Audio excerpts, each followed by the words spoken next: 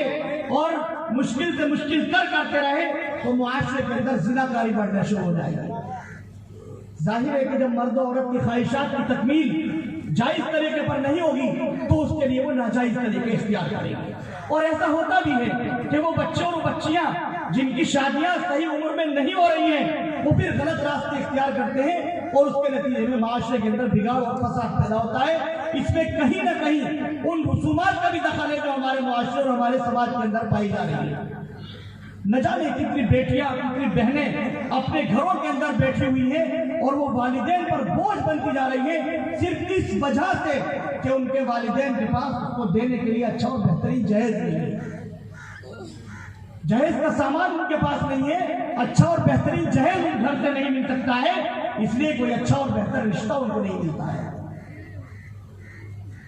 جب ہم رشتہ تلاش کرتے ہیں تو اس کے اندر یہ بات پہلے سے سوچ لیتے ہیں کہ جو زیادہ مالدار ہو، جہاں زیادہ جہیز ملے گا وہاں ہم رشتہ کریں گے اپنے بچے کا۔ اللہ کے نبی صلی اللہ علیہ وسلم نے فرمایا کہ عام طور پر لڑکی کی خوبصورتی دیکھ کر، اس کا حسب نسب دیکھ کر اور اس کے خاندان وغیرہ کی طرف غور کر کے نکاح کیا جاتا ہے، لیکن جو لوگ لڑکی کی دینداری کو دیکھ کر کے نکاح کر رہے ہیں وہ کامیاب ہونے والے ہیں۔ ہمارے معاشرے میں اس کا الٹا ہو رہا ہے۔ میرے بزرگوں، افسوس کے ساتھ میں آپ کو یہ بات بتاؤں، نہ جانے کتنے گھرانے ایسے ہیں جن کے گھر میں رہنے والی باپردہ بچیاں اپنے گھروں میں اپنے والدین پر صرف اس لیے بوجھ بنی ہوئی ہے کہ ان کو رشتہ اس لیے نہیں مل رہا ہے کہ آپ کی بچی دیندار ہے، ہمارا بیٹا ذرا ماڈرن ہے، ہمارے بچے کو ذرا ایسی لڑکی چاہیے، کوئی فیشنیبل لڑکی چاہیے، ہمارے لڑکے کو اس طرح کی لڑکی چاہیے، ہمارے بیٹے کو اس طرح کی لڑکی چاہیے، اس لیے ہم آپ سے معذرت چاہتے ہیں، ہم آپ کے بچے سے نکاح نہیں کر سکتے۔ آپ کو تو کسی عالم کو، کسی حافظ کو تلاش کرنا چاہیے، کوئی ایسا گھرانہ دیکھنا چاہیے جس میں دینداری کا ماحول ہو۔ بعض ناہنجار لوگ لڑکی والوں کے منہ پر دے کر کے چلے جاتے ہیں کہ آپ کا رشتہ اس لیے ہمیں منظور نہیں ہے کہ آپ کے بچے دیندار ہے یا آپ کے بچے کے داڑھی ہے، آپ کا بچہ دیندار ہے۔ ہمیں ماڈرن چاہیے۔ کیا ہم سنت نبوی کی کھلی مخالفت نہیں کر رہے ہیں؟ اللہ کے نبی صلی اللہ علیہ وسلم کی تعلیمات کی دھجیاں ہم نہیں اکھاڑ رہے ہیں؟ اپنے عمل سے ہم ان تمام چیزوں کی مخالفت کر رہے ہیں جو اللہ کے نبی صلی اللہ علیہ وسلم نے ہمیں سکھائی اور بتائی ہے، اور آپ علیہ السلام نے جو عملی نمونہ ہمارے لیے چھوڑا ہے۔ ضرورت اس بات کی ہے کہ ہم توبہ کریں اور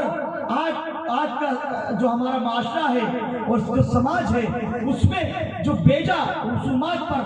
قیمتی رقمیں صرف ہو رہی ہیں، خرچ ہو رہی ہیں، ان کو صحیح رخ دیا جائے اور جہاں خرچ ہو رہی ہے وہاں خرچ نہ کر کے جہاں ضرورت ہے وہاں پر وہ رقومات صرف ہو، خرچ ہو۔